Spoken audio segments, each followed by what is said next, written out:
are related to each other. OLTP, SQL, database, and relational, they are all related to each other. And similarly, OLAP, not only SQL, data warehouse, and non-relational contents are related to each other. And from Amazon, for your relational database service, they have database as a service offering, which is called Amazon RDS. That is what we started discussing, and they are providing you options to host your information on 6 different database engine.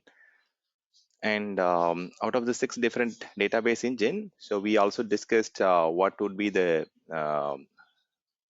choice of storing your data in different options that they offer. So especially we discussed about the performance, the size, and then the supportability and so on. So today we will continue with the RDS, but fully into hands-on demo, right? And parallelly, like we'll try and add additional points wherever we find some new functionalities that is not covered during our discussion yesterday. So this is in continuation to our discussion what we had yesterday. So it will be a complete practical session today. Let's go and try and create a couple of things. So what we will do today, we will have 2 different deployment of database offering to start with, and we will also try to do backup migration, and also we will try to deploy multiple flavors as well. Okay, so here in general, like if you refer to my previous recording, most of my recordings has got PostgreSQL or MySQL. So what we will try and do today is like to have some difference, I will create a EC2 instance, and then we will install maybe one of the RDS database. Let's say let's install for example MariaDB on our EC2 instance, and then see what are the options we get. And we will also deploy RDS DB instance powered by MariaDB database engine. So we will do both these things first, and then we will try to compare it. We will try to take some backup, we will try to take some snapshot and so on. Okay, and we will also try and migrate the content, or I would say let's try exporting and importing the data from infrastructure as a service or on-premises to the PaaS offering, which is your RDS, Amazon RDS offering. So there are various ways you can move the data. You can dump the data and import it in Amazon RDS, or you can also take a backup and then restore it in your Amazon RDS, or we can also use AWS database migration service to do a fully integrated migration of your schema as well as data from on-premises. So we will see all these options. Okay, we will see how to migrate the data, what are the different options, and which one will be suitable for your requirement, right? So let's get into the hands-on activity. So as I said, we will go and deploy a new EC2 instance. I don't have any EC2 instance deployed in this particular region. So we are going to deploy a new one. So you can deploy whatever flavor of Linux you are familiar with. So you can also go with Windows. Windows we predominantly go and deploy when we go for Microsoft SQL database engine, but we are going to discuss Linux based database engine. So let me go and deploy a new VM stan Linux VM001, and you can go and choose whatever Linux of your choice, Ubuntu or Amazon, Red Hat or SUSE. And you can also go and choose the size that you want. So generally database consumes a little higher memory, but if you have patience, you can go with a free tier eligible category. Since it is going to be managed fully from the command line, there might not be much challenges. So you can select a existing keypad, or you can create something new. Okay, I'll just go and select what we created earlier in our demos. And if I want to create a security group, I can create it. I think the only port that you need to be considered is your 3306 port, which is your RDS specific database port, or your MySQL or MariaDB specific port. You can also go and choose existing security groups. I already have created too many security groups, so you can select whatever you want. You can select the security group of your choice. But only thing you need to ensure that the 3306 port is open from your network where you're going to manage maybe your jump server or bastion server. Subnet has to be allowed for 3306 port wherever the database administrators are going to manage your environment. So let's wait for the system to get deployed. Okay, so let's give it a minute. Okay, meanwhile, we can also go and deploy the Amazon RDS based database. Oh, just a second. So let's go to RDS. So in RDS console, we started creating the database, but we did not create anything yesterday. We saw like what is the difference between these two options. So the standard create gives you the customization option. You can go and choose the options of your choice. But when you go for easy create, Amazon has its own best practices standards for a lot of stuff. So for all of them, Amazon chooses the default option is yes for these categories listed here. So only if you want to have your databases hosted in a separate VPC, or if you want to change the settings for encryption, then you have to do it at the time of creation, because you cannot change the VPC network, or you cannot change the encryption settings after the database is created. So these two settings you cannot change it later, but rest of the settings you can modify it after the changes.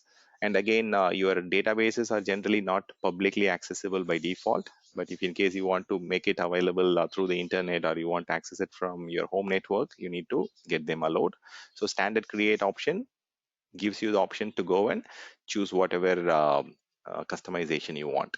So let's go with standard create. And we also saw that standard create with PostgreSQL, MariaDB, MySQL, it gives you a couple of options extra, which is like, yeah, it is eligible for free tier. And number two, it also gives you an option to go and create a deployment based on your SLA requirement, whether you want to create a single DB instance to save the cost, or whether you want to go with multi-AZ to have very high availability and all those stuff. But not all the flavors, all the engines support multi-AZ options. You need to check whether the version that you are planning to deploy has got the multi-AZ option. So yesterday we were seeing, right, MySQL 8.0 was supporting multi-AZ database instance, whereas the 5.7 option, it did not support the multi-AZ deployment. So you can go and choose whatever option of your choice. But single DB instance, it's a single point of failure, whereas there is no primary and secondary database instance created. So if one data center goes down, or if the data center availability zone goes down where your database instance is hosted, the entire database will not be accessible. But here with multi-AZ DB instance, so you get one primary server and secondary database server created in two different availability zones. So you get both high availability as well as your data gets redundant in two different data centers. So if one particular data center goes down, automatically the Aurora database option will switch over your primary to secondary. Whereas if you're going for Postgre or other options, there are some manual steps that are involved. Amazon is a fully managed proprietary offering from AWS, where it provides you automatic failover or switchover from primary to secondary. The secondary, by default, they can only support read activities on the secondary database instance. Whereas if you want to have automated failover, then you need to go for Amazon Aurora, not these ones. So the other option is multi-AZ database cluster. Okay, so you get one primary database instance and two readable standby DB instance. Okay, so that means you get three different availability zone level option. This is the maximum SLA that you will get out of the three options that we are discussing. Okay, so highest durability, if your environment is mission critical, then you go for the clustered option that is listed here. Okay, so only difference is these systems are in cluster, the three servers are in cluster, whereas if you go for DB instance, there are two systems available, but they are not clustered. If the primary goes down, you can connect with a standby instance. This one is only one server. So you can choose based on the SLA requirement. Obviously, if you are going for multi-AZ DB instance option, you will have to pay extra. And if you're going for clustered option, then it is going to be a very high cost option. But yeah, it all depends on your application need. So yeah, let's talk about these things shortly, the VPC options and so on. So these are all available in most of the options, whatever we have. So let's go with MariaDB. And in some region, you also see additional options. For example, here I can see IBM DB2 also, which is available currently as an option. So there are two flavors within that, standard and advanced. But yeah, so these are all recently included ones. So you also have, but not on all the regions. So you need to find out which regions support these options. Okay, so let's go with MariaDB now. And see, with MariaDB, yesterday we discussed about the size, and then it is having a community support and all those things. See, customers go for commercial option for two reasons. Number one, if they go for Oracle or Microsoft SQL, you have a better dedicated company which is supporting it, because you have purchased the license from them. So they will provide you all the security updates, issues and stuff with the kind of guaranteed SLA with the kind of I mean, they will have a kind of round. I mean, they'll have an option to give you some standard timings that they will be able to provide you the resolution for the issue that you're facing. So if you're going for Oracle and Microsoft, it is a company supported product. So you get a better support, whereas the remaining ones like Postgre, MariaDB and MySQL, they are all community editions. They are all community supported. So you cannot expect a guaranteed written time on a particular issue or a solution. So yeah, so some customers they want to have a very high reliable service, so they go for Oracle or Microsoft or IBM if they need a dedicated support. So here, if I choose MariaDB, I get the free tier option, which is what I'm going to choose now. And you can also go and choose the latest version. But if your application wants to have a older version, you can also choose it. So the latest version is 10.11, but then we have 10.6, which is chosen by default, which is a very stable version. So whatever Amazon gives you as a default option, so it is known for its stability. Okay, so whatever the product version which is stable, that is what will get selected by default. But if you want to uh, go for the latest version based on your dependency checks, based on your application compatibility, there is no one is going to stop that. You can go and choose the latest engine version based on your application compatibility. So here I can go and give a name for my database. I can just say stan rds um, MariaDB01. So I've just given a database identifier. So let's make a note of these things so that if you want to connect to it later, or if you want to validate something later, you can also choose that.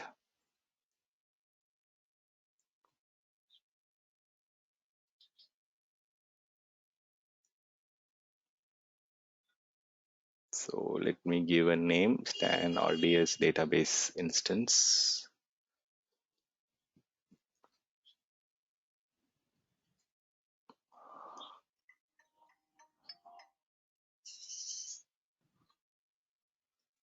Okay.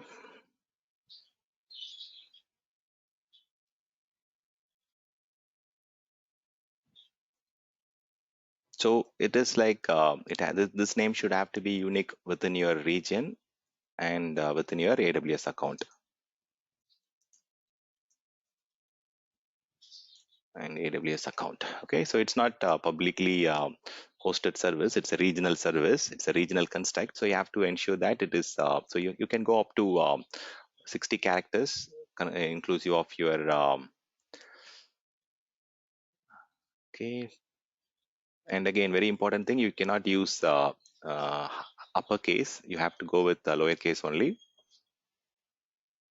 Okay, so just be aware of these things. Okay, whenever you are creating certain things, you need to be aware of the standards.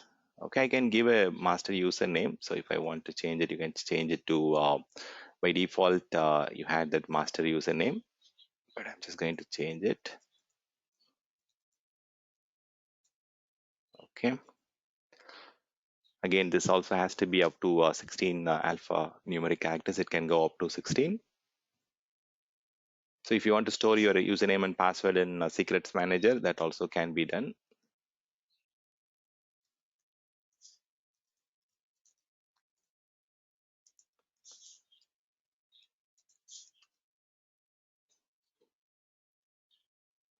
Okay, if you want to auto-generate the password, you can also auto-generate it, but it will be available once after you create it. But if you want to type the password of your choice, you can start typing now.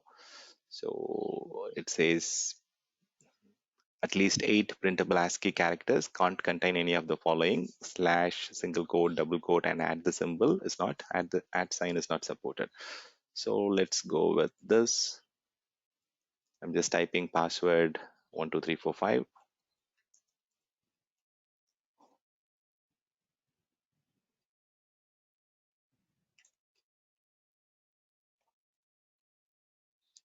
Okay, so show instance the double case, optimize right, and all those things. So these are all some additional cost affair where if you want to change the size, the instance type, you can go and choose it. So T3 micro is what is supported for your free tier category. So T2 micro, T3 micro, and T4G micro are supported. If you want to say go for higher higher size, you can go for it. But then I'll just go with this T3 micro. That is sufficient for now. And you can also go and increase the storage. The minimum size for your RDS is your 20 GB.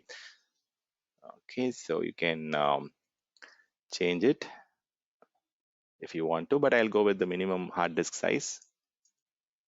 And instance size also, I have chosen T3 micro, which is free tier capable. So free tier eligible. I just went with T3 micro.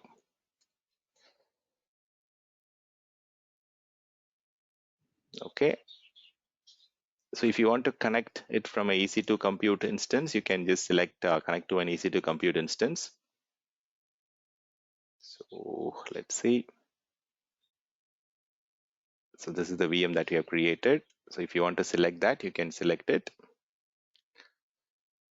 Okay, so what else? So here, by default, it goes and creates the default VPC and the default subnet group. But if you want to change the VPC and subnet, you can also change it. After creation, you cannot change. But if you want to change it now, you can change it. So that is what they are saying. If you are adding some connections to a compute resource, you cannot change it. But if you are not connecting to a particular EC2 instance now, you will have the options to go and change the VPC option.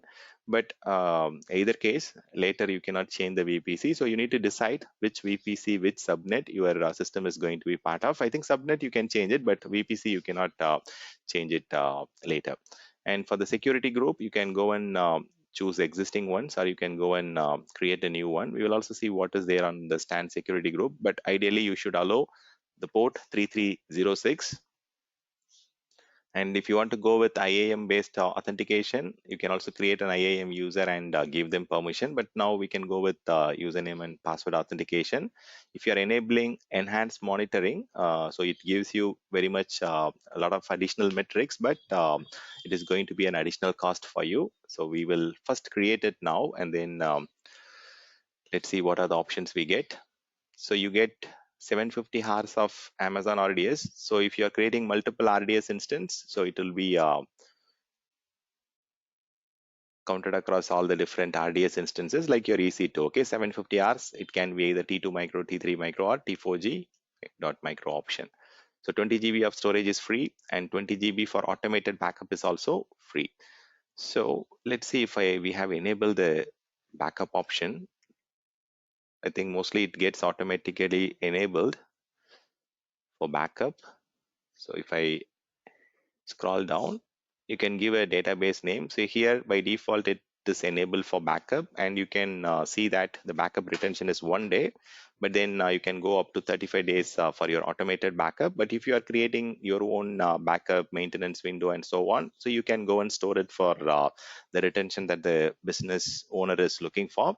And here also you can enable replication of your backup content to another AWS region also. So you can continuously replicate it. But if you are replicating between region for DR or business continuity, then you have to pay extra for that, because data transfer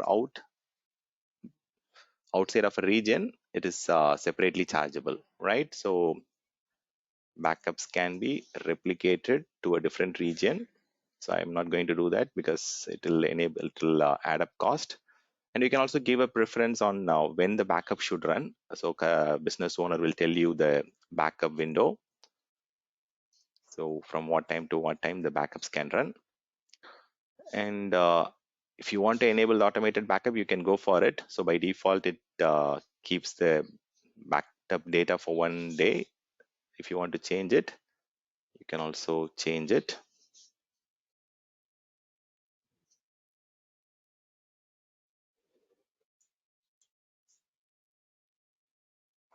Okay, but I'm not going for the automated backup. I'll show you how to do the backup. Okay, encryption is selected by default, so that is fine. But if you want these logs to be enabled, you have to enable it, and it will get stored in CloudWatch. So these are all additional cost. So if you want to capture audit log, error log, and all the general logs, you need to enable them explicitly. By default, these are not enabled, and these are not coming free of cost. You have to pay extra for these log storage. Okay, so you can choose whatever you want. If you want just the errors and the slowness query log, so you can just select whatever you want, but they will get stored in Amazon CloudWatch log group. Okay, fine. Let's go and create the database now and then see what happens. So it will take a few minutes, a couple of minutes for the RDS instance to get created. So meanwhile, we will go to our um, database instance, so this one, and then try to connect to it. So we will, you can connect it from PuTTY, or you can connect it from your instance connect. Okay, so let me connect here. So let's go and install MySQL or MariaDB. So what is the flavor? We will install MariaDB this time. So if you want to look at the steps for Postgres and MySQL, it is already available in our channel. Okay, so let's switch user for the activities to happen. So we need to install the packages.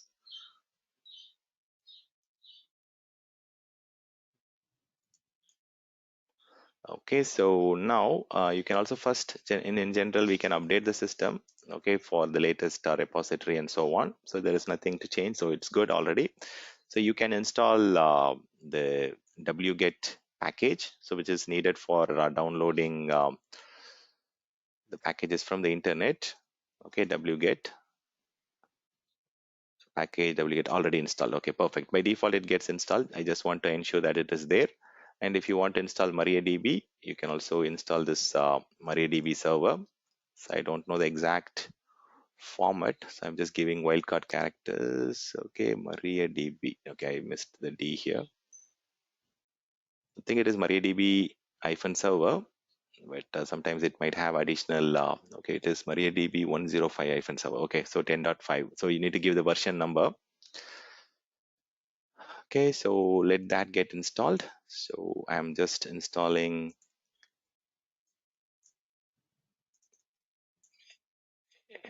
install MariaDB.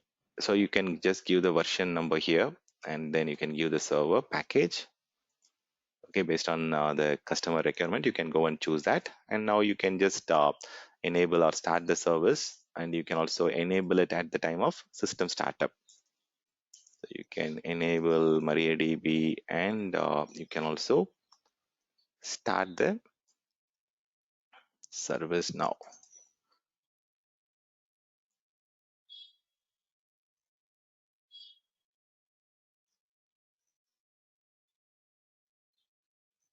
Okay, fine. So it's already started, and we have the EC2 instance with MariaDB server installed on it. Now you can go and set some variables, or if you want to have some reusable metrics, you can also do that. So currently, what I can do is I can just go and create some parameters. Okay, so database name, I can just say stan. This is going to be EC2 hosted database, right? EC2, I will just say EC2 MariaDB, database name, stan EC2. Okay, let me also make a note of this.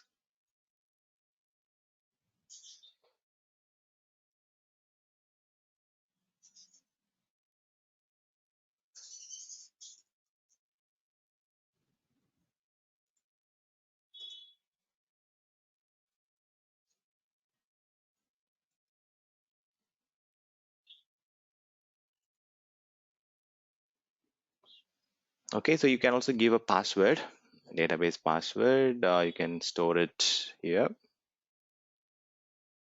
So you can use the same standard what you have in your okay, so database password, I can just go for password 12345.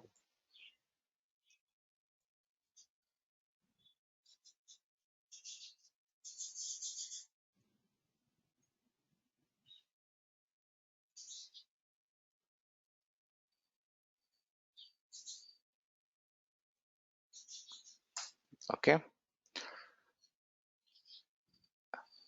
so for your database, there is two different things. So whatever the user that you have created, you can give the password for the user. For example, if I want to create something like Stan as a separate user, I can give it, and by default there will be a root account in your MariaDB, so that will also have to have a password. You can also have the same password for that if in case you want to.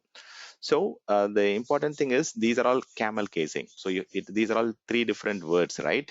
So in general, like whenever you go and set up the environment variable, you use the camel casing to differentiate the different words. So for password, I'm using capital uppercase P. For root, I'm using uppercase R to differentiate that these are three different words, right? So let me just add this environment variable.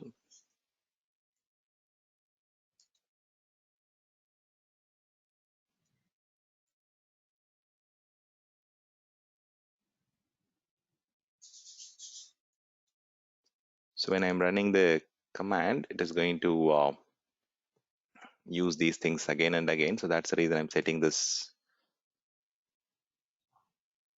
Okay. So there is no space at the end, right? Just want to ensure that. Okay. So you can also set the DB user, whatever you want to have. So ensure that you are following the camel casing.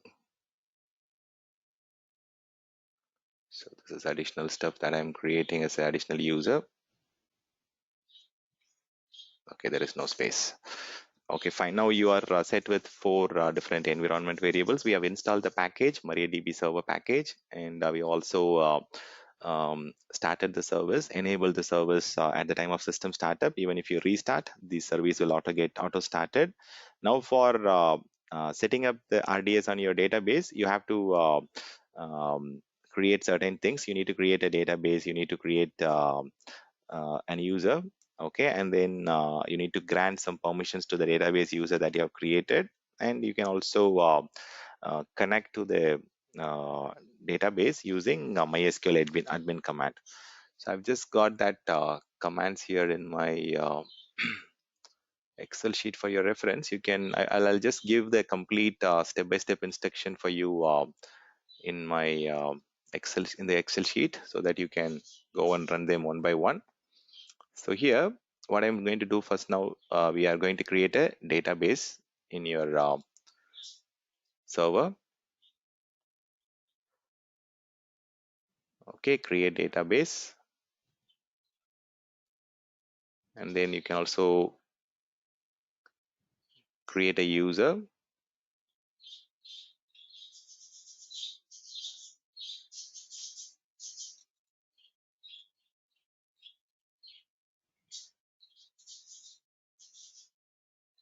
Okay, now we are granting all the required permissions to that particular newly created user Stan.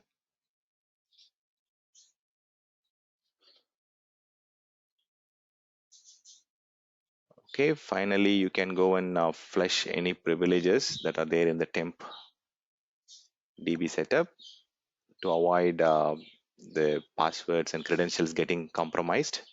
Now you can go and directly connect using MySQL admin.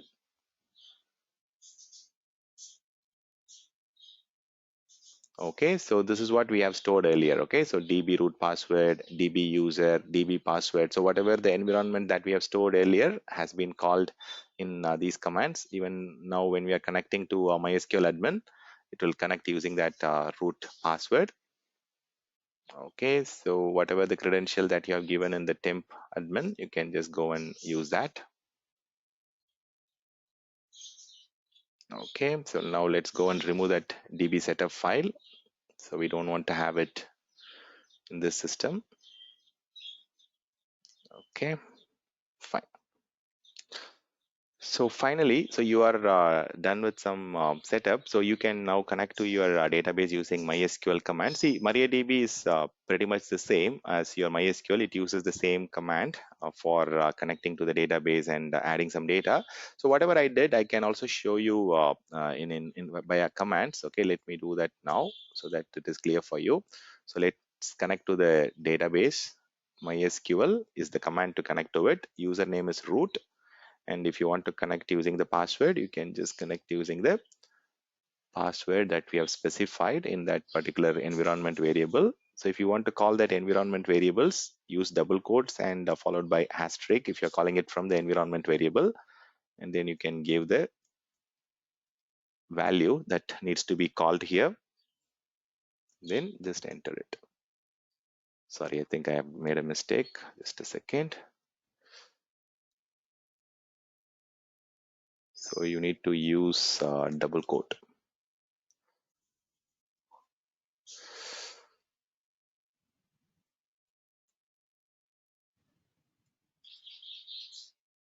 So here, I think at the beginning of the dollar, you need to use the double quote. Okay, done. Yeah.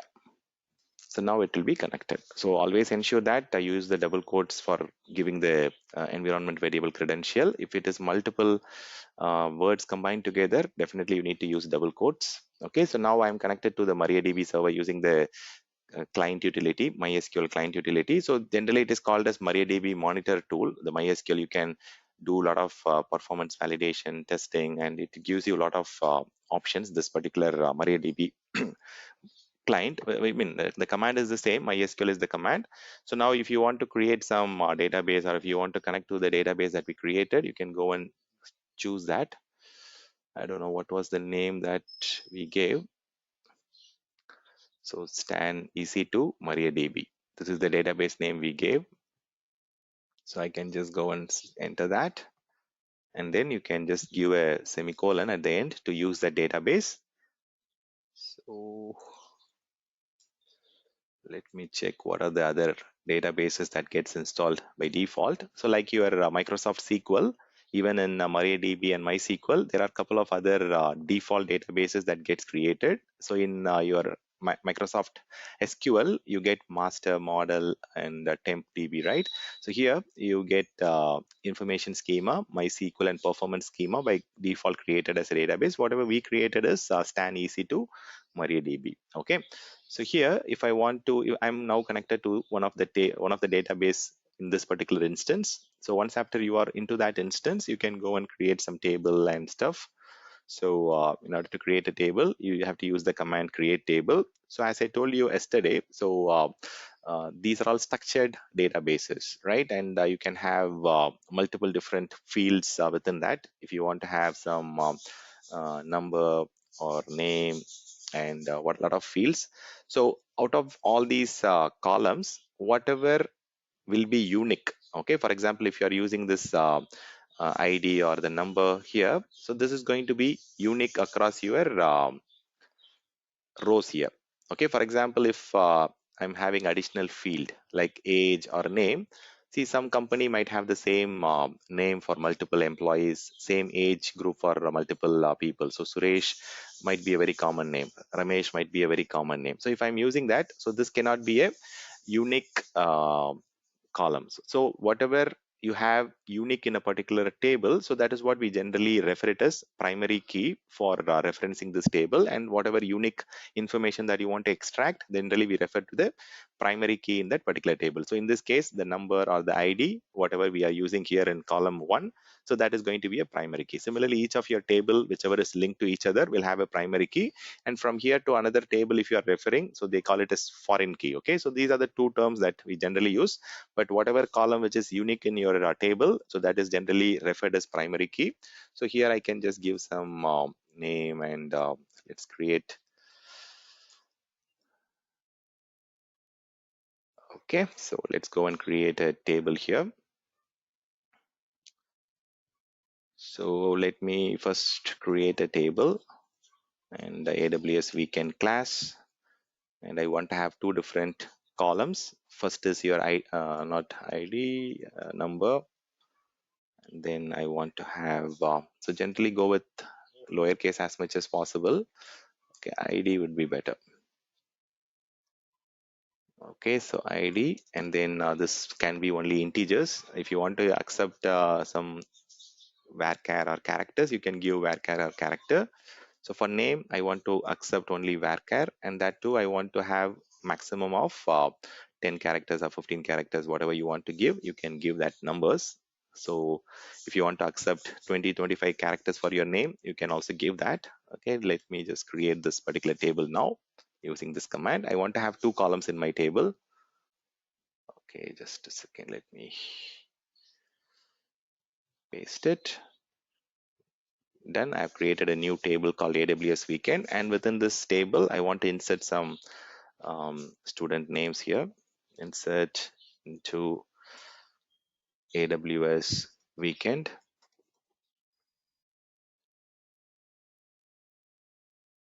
AWS weekend space. So what are the values we want to insert? You can insert it here. Number one is Suresh. Sorry, what is this? Yeah. Okay. Number one Suresh, and we want to have multiple values here.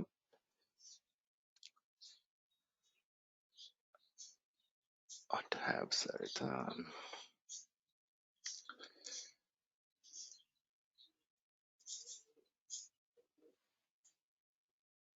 Okay, so we'll just add 4 values here.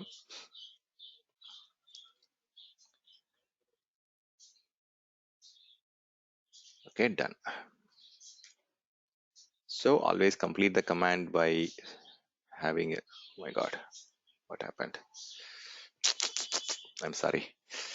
How do I roll back? Does it not give the option? Oh, sorry, it goes beyond that. Okay, sorry about that. Something went fishy here. Okay, so let's say insert into AWS weekend. What are the values that I want to insert? 1 comma Suresh.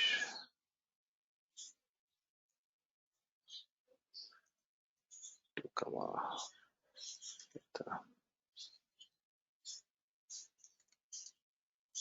You just insert a few values. Okay, that should be okay for your testing. Okay, so the reason I'm adding some values here, I want to take a backup of this, and then I want to import it in your RDS. We are going to see that demo.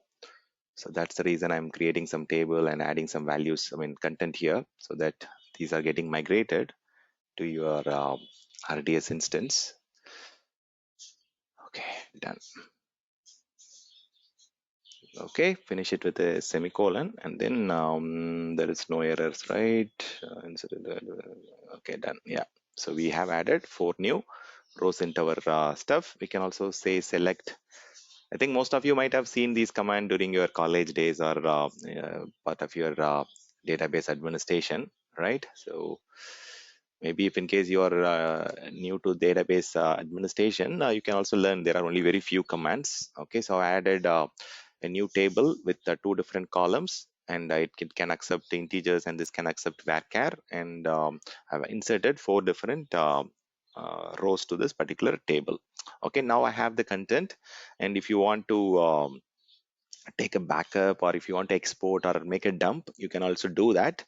So here, let me exit from the database, and if you want to do a dump, the command is mysql dump -u root account -p the password, like let's connect to the database here. It will ask the password automatically. Okay, so this is your database name, and -p will, if you are giving the password, it will not prompt you, but if you have not given the password, it will prompt you separately. Generally, we should not um, give the password in plain text. Okay, so now, so these file, whatever you are exporting or dumping, it has to be a .sql file. So this particular redirection symbol, if you are not using this redirection symbol, so this mysql dump will generate the data in this screen itself, and you have to copy and paste it in a file, which is not a good practice. So instead, whatever the dump that you are taking, you can redirect it into a .sql file. Okay, so this is the recommended way of exporting the content from your MySQL database or Postgres or MariaDB. Okay, so let me run this command. It will ask for the password now. So whatever password you have given, you can give it. Password 12345. You will not see the cursor moving, so you will just have the cursor blank like that only. So after entering the password, just give enter. Okay, and it has dumped. You can go and check the content. Okay, so it has exported the file. Okay, so .sql file, and we have the dump here. Now if I want to use this dump for importing the contents from here to your MariaDB, I can also go and check that. Let's see if the database is ready. So once the RDS database is ready, so you can also see the connection details. So it will give you an endpoint name to remotely manage it from different systems. Okay, so and again the port number that it generally uses is 3306 for your the community edition databases.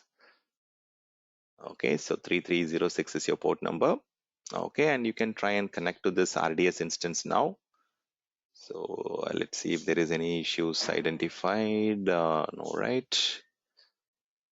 Okay, fine. There should not be any challenges. So that ensure that the security group has got the 3306 enabled, but let's try and connect first. If not, then we'll go and check the security group here. So this is the endpoint name that we have got to connect to your database. And if I want to connect to that, I can use the same command from my server. The same MySQL command should be fine. So let me clear the screen. MySQL -h, the endpoint name, host name of your RDS database, followed by the port number. If you have customized the port, you can just give that, or else you can ignore this particular field. It is not mandatory. And then you can give the username. So what was the username we gave when we created? Stan, right? Stan.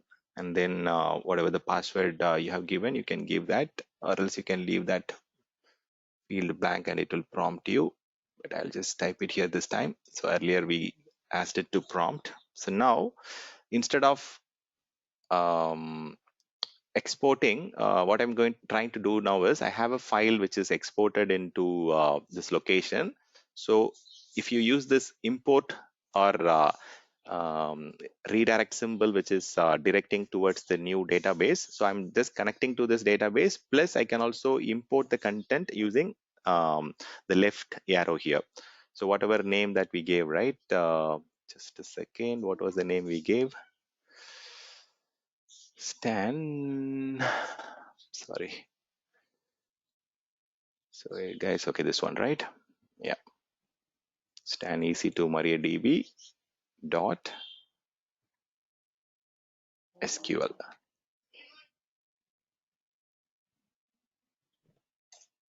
Okay, so it is asking for the password.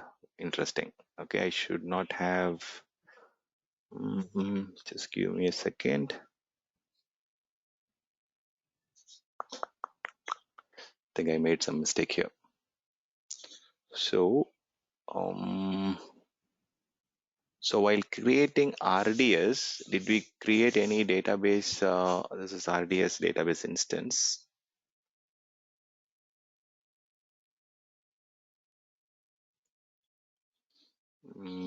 Stan.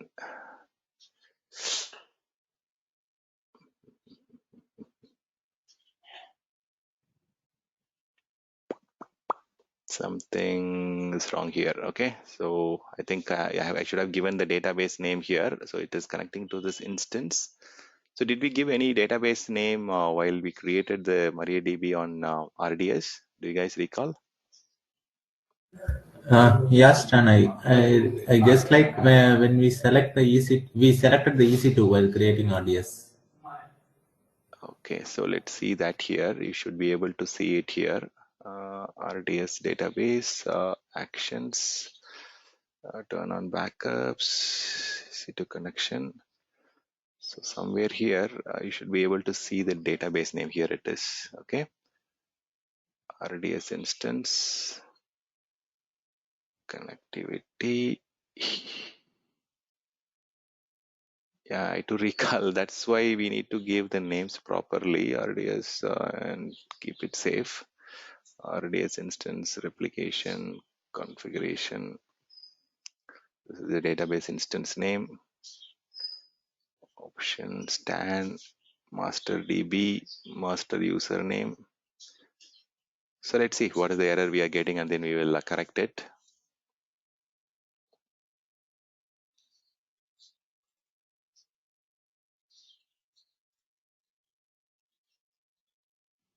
Okay, yeah, so it says unknown database. What is the database name we gave? Stan Marie MariaDB.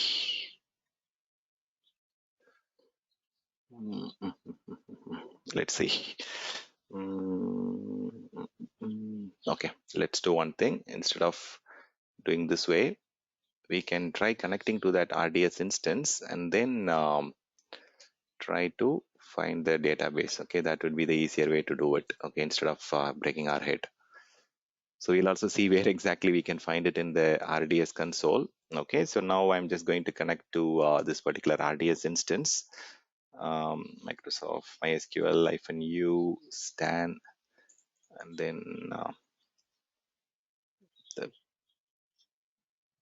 password.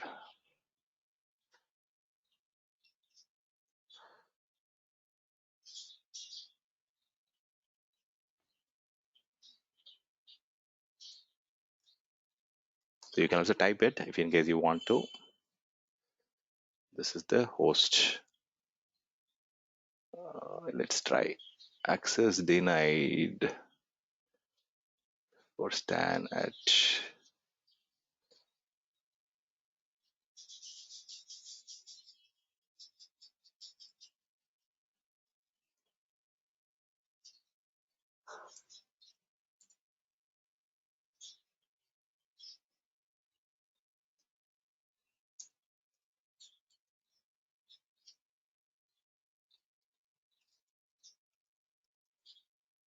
Okay, so don't make a mistake like me. Okay, so here, what is the name we gave? Oh, we did not give any name. So it looks like it has got the default MySQL name only. So we did not give any name, and we just left that field empty.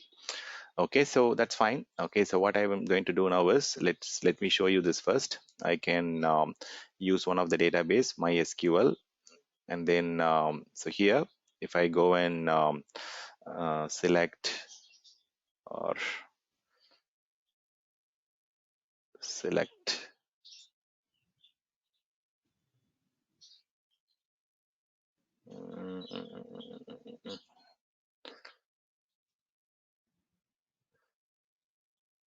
So how do I insert? Let's see, show table command.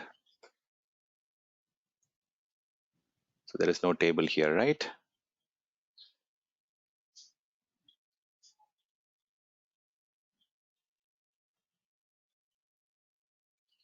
Okay, so let's do one thing. Let's try and execute the command again. So here I'm just going to say MySQL database. Okay, should be fine.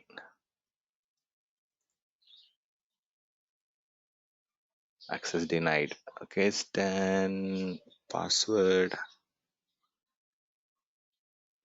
Am I making any mistake? So did I give just stan or something else?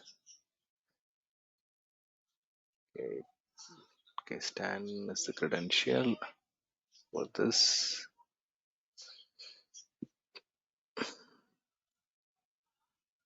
Okay, let's go and check that here. Okay, this is fine. Resource ID.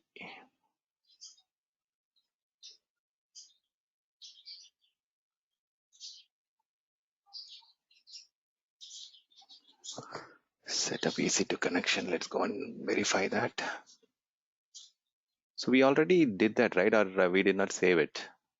Connection already exists. Yeah, that should be okay.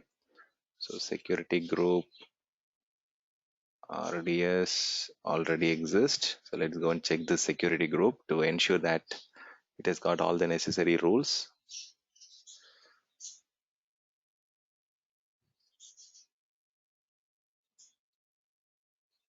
So it says access denied 3306 and then connect from security group, this one. Maybe let's try to edit this. So currently it is allowing the systems that are in this particular security group. Okay, so what is this security group? I think this is the stand security group, possibly. Let's go and check that to confirm. Security groups. So don't worry, I mean, we have, we are able to create 745. Okay. Hmm. So let's try and allow it from the wide range of systems. I'll summarize it. Okay, don't worry about what I'm doing currently. Okay, so here let me go to MySQL. I can allow it from anywhere. Let me delete this, save this. So we have created two different things. One, we have created a EC2 instance and we have installed MariaDB and we have created a database within that, and we have created a table and we were able to perform the activity there. Okay, so we were able to be adding I mean whatever table we added, it worked fine, and then we are able to connect to the RDS instance. Only thing what we are currently not able to do is I'm trying to import the content that I have exported from the EC2 instance. I'm trying to directly import it to your RDS instance. So this is something tricky, but hopefully we will get it done. Okay, let's try and execute it again. So MySQL-h host name, port number is 3306, username is Stan. So table is MySQL, or else shall we do one thing? Shall we try to create a new database and then try to import it? Okay, instead of using the default one. I'm not sure if MySQL is the default one. Let's do one thing. So let's go and connect it again. Connect to the host. Okay, so now let's create a database. Create database, stan RDS DB. Okay, so now we have created a database. Let's exit. So now I'm just trying to import the content from this SQL file, whatever we have exported or dumped into this stan RDS DB, the newly created database. Let's try. Perfect. Okay, so that is a default one. Okay, so we should have created a database at the time of database instance creation. We missed to do that. So okay, whenever you guys are trying, so create a database under the advanced section so that the data is getting populated. So now I'm just connecting to this is RDS instance. Okay, stan RDS, whatever the endpoint that I'm giving. Now I'm connecting to my RDS instance, not to my local. Okay, so on this machine, now if I go and say show database, I should be able to see that database, whatever we created. Okay, the stan RDS DB. And if I want to use this database, I can also go and say use stan RDS DB. Okay, so I'm able to connect to that database now. If I want to say select star from, what is the table name we gave? I think what we gave, AWS something, right? Weekend or something. Yeah, AWS weekend table. So I can just go and type the AWS weekend. See, perfect. So in my RDS database on Amazon RDS, so I'm able to see that whatever the content that I have on my existing server, it can be on your premises. So wherever you want to export it, you can export it. And the easier way to insert it is using the MySQL command directly. So you can export it, or you can dump the entire content and you can bring it to your public cloud. So this is the easier way of migrating the data, but there is another easier way of doing it from heterogeneous way, or different database flavors also you can do using AWS database migration service. So we'll see that demo shortly, but as of now, any questions here? So what I have done here is, okay, I'll summarize it in quick words. So we have created a EC2 instance, and then we installed MariaDB server package. Then we created a database in this particular MariaDB, and then we created a table.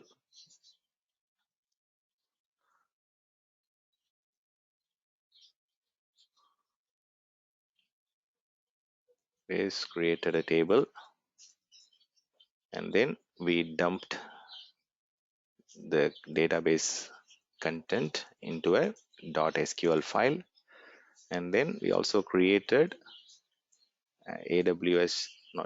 Amazon RDS MariaDB engine. You can create even MySQL engine. It will work. Okay, it will work seamlessly. Both are very much similar database engine, so you can interchangeably use it. Even you can do a heterogeneous dumping also, dumping and importing. So created a Amazon RDS MariaDB engine flavor, and we created a database here. So database instance is multiple, you can collection of databases is called database instance. Database instance is your server level installation of your database software. Okay, once after you install the database engine, so you have a database instance, and within that you can go and create as many number of databases needed for your business and utility application. So I created a database, and then I imported the content from the .sql file to Amazon RDS. So we have done a migration also here.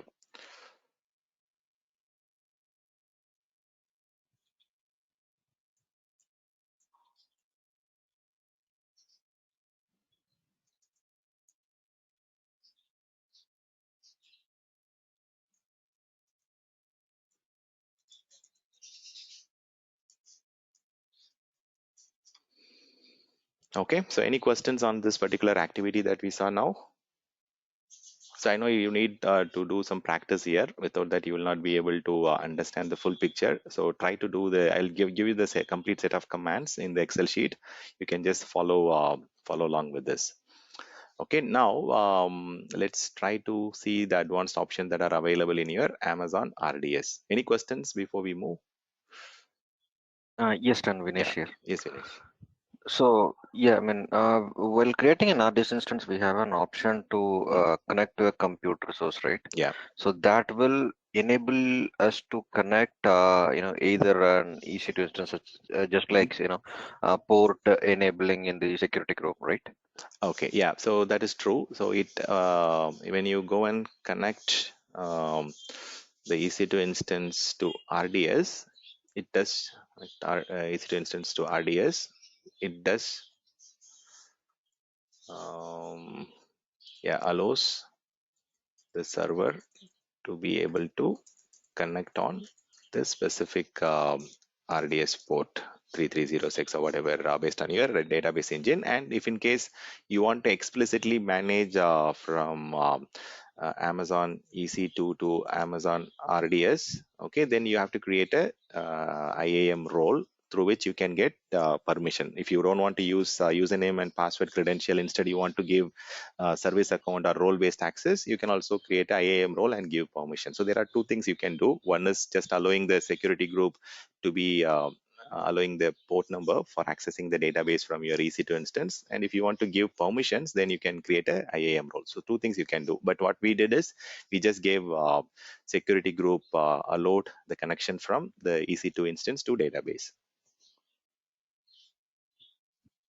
Okay. Mm. So, and regarding the DB instance, right? Mhm, In EC2 we can install multiple DB instance, right? mhm. So how about RDS? Can we able to install multiple instances on the same RDS, right? Or we need to spin up, new RDS instances? Okay, so let me even I'm not pretty much clear on now this stuff. So let me understand from you. Okay, so here, so we install MariaDB package, right? So Vinesh, are you saying that you can also install PostgreSQL, Microsoft SQL, something like that on the same server? No, Hmm. no, not like that. For example, if I have an SQL server installed on an EC2 instance, right? Okay, I got So in that case, we have multiple SQL uh, instances running on a same understand. EC2 Got it. box. Okay, got it. See, your server is your physical server or your VM or your host machine, right? So this is your server. And when you say DB instance, so this is your database installed on your engine, installed on the server. So this DB instance can host multiple databases, right? So DB instance is collection of databases. Okay, so if your question is whether you will be able to create multiple databases on your RDS, yes, you can create. Okay, so whatever way steps that we use to connect and create multiple databases, see here I have got only one now. So if I just exit and then let me connect and show you what I am trying to convey. Yeah, I mean, that is fine, Stan. I mean, we can able to create multiple databases on a single instance, Mhm. but what if, can we able to create multiple database instance on a server? In EC2 it is possible, I know that, but how about RDS? Okay, no, I don't think so. I don't think you can have multiple instances in RDS. So how do we do that in EC2? I mean, just for the interest of my understanding. So in SQL, I know that, Uh-huh. if you install a default instance, Mhm. and again, if you perform installation of a SQL server, you Mhm. have to give a named instance and Okay, then I another understand port, that. I right? understand that, but no, it's not supported in RDS. You can just go with only one instance of the database here. Okay, I got it. So yeah, you can have multiple different versions